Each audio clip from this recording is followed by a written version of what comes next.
C'est quoi votre affaire de toujours insinuer que c'est à cause d'Isabelle Gaston qui a été blessée? Et si c'était Martin qui l'a blessé? Mais c'est quoi cette idée-là de penser, de mettre le focus sur Isabelle Gaston? Si c'était Martin? Martin? L'entraîneur?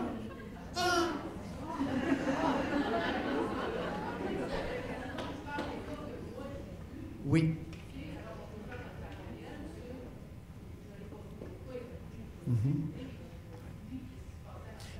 C'est intéressant le point que tu amènes, le meurtrier passionnel. Oui. J'aime ça qu'on le mette dans le guillemet parce qu'il n'y a pas de passion là du tout. C'est très animal, c'est instinctif. Alors, le même phénomène existe chez les animaux. Hein. Il y a des animaux que, quand ils sont cocus, ils ne sont pas contents. Puis ils aiment ça tuer. Oui. Dans le règne animal, c'est pas rare. On pourrait faire une liste assez longue, là, différentes espèces. Écoute, les étalons, là, lorsqu'il y en a un qui a un reine, puis il y en a un autre qui se présente, il y a une bataille à mort, je vais vous le dire. Alors, c'est des meurtriers, non pas passionnels, mais primitifs. Il y a beaucoup d'hommes, Jean-Luc. Ben oui. Je savais que je susciterais ta curiosité. Le primate primitif, primate. J'en ai vu beaucoup de ces individus-là. Et c'est très clair pour moi que il y a un pourcentage d'hommes qui sont très près de nos ascendants biologiques. C'est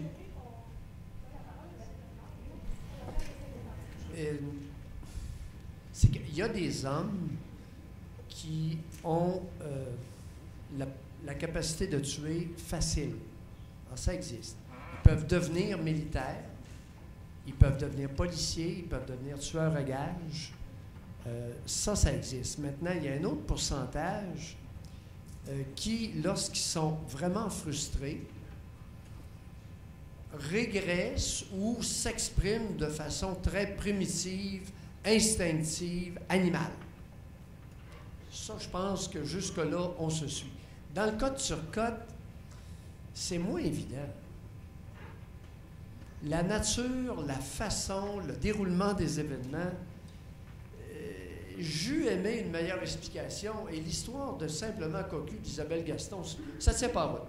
Je regrette, moi, peut-être que je me trompe, mais à travers ce que j'ai lu, ça ne tient pas à route. Il faut chercher autre chose dans le cas de cet individu-là.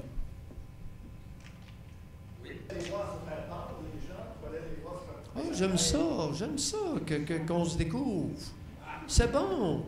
C'est pas du voyeurisme.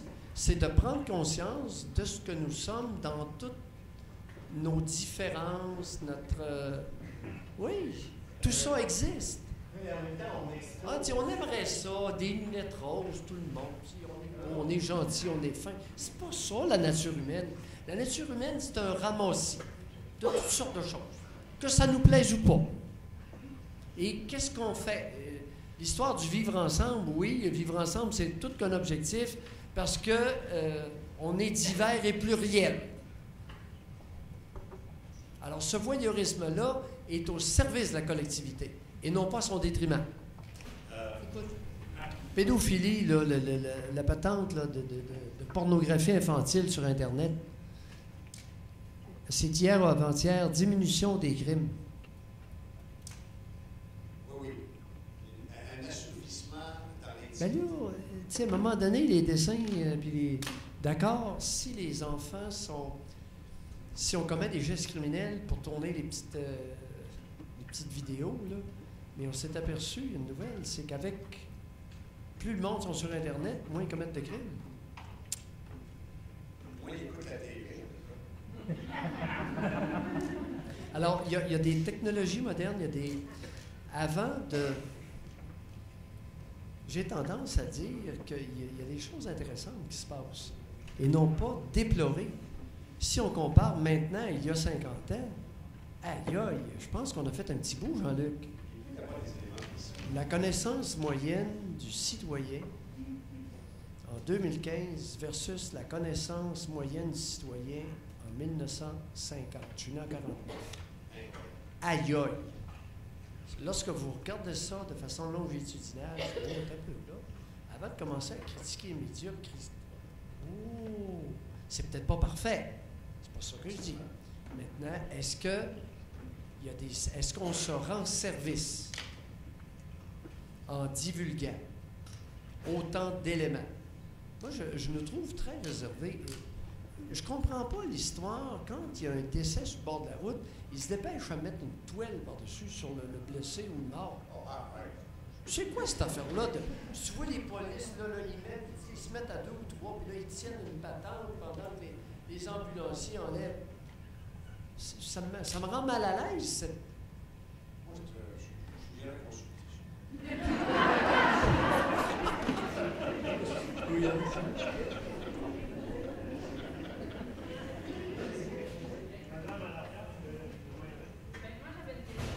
il faut bien comprendre.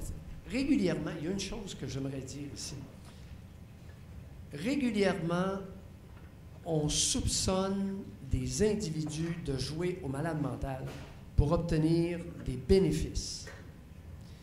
Et je dois dire que mon expérience après 35 ans, c'est l'inverse. Les personnes qui ont un trouble mental, ils ne veulent pas être étiquetés comme ça. Combien d'avocats ont cette difficulté-là et combien de patients qui souffrent de maladies ne veulent pas? Puis ils me l'ont dit, non. Je veux aller en prison. J'aime mieux faire aller en prison que de me faire traiter de soucoupe. Alors? Pour ceux qui ne savent pas, là, un malade psychiatrique en prison, c'est une soucoupe. Et je dois vous dire que les prisonniers identifient très facilement tous mes patients. Soucoupe et O'Neill.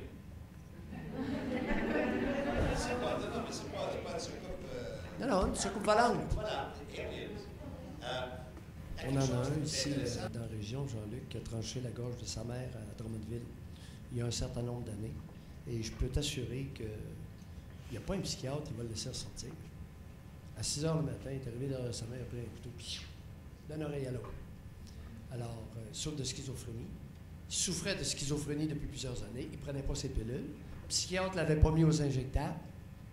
Est arrivé un malheur. On en a un autre aussi, Alain Piché, ici à Trois-Rivières. Ça a frappé beaucoup la collectivité, ça. Il a pris... Je n'ai pas vu grand crime. Écoute, j'essaie de reviser dans ma tête. Je n'ai pas vu grand crime commis, à part d'un voleur, là, les fraudeurs, les voleurs, ces choses-là. Mais tu voudrais dire... je ne suis pas sûr de bien comprendre ta question. Le fait d'être frustré peut amener à commettre un crime contre la personne? Oh, ça peut être frustré, absolument. Ils peuvent verser dans l'alcool, dans la drogue. C'est beaucoup plus, je vois beaucoup plus d'implosion que d'explosion chez les frustrés. Surtout les hommes frustrés québécois, là. Bouteille facile, puis petit joint. Petit pétard. Les cliniciens voient ça. Je ne sais pas, dans le nouveau DSM, je ne l'ai pas lu encore. Là. Et la panique homosexuelle, c'est un phénomène connu. Ce n'est pas une crise, c'est une panique. C'est différent. Et tu l'as bien campé au niveau du début du tableau. Un individu qui a développé, pour X raisons, qui s'est convaincu, on l'a convaincu, qu'il est hétéro, puis à un moment donné, ça ne marche plus.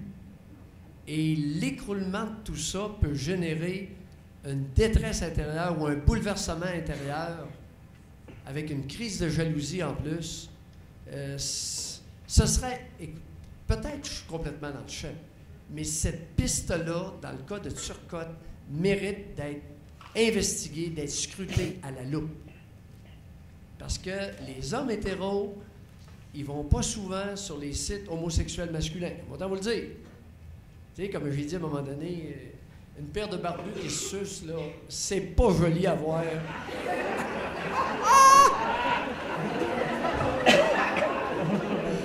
Jean-Luc! Il n'y a pas grands hétéros qui vont aller s'exciter là-dessus. Y a-t-il une pancarte qui dit cette émission est réservée à un public averti? 18 ans et plus.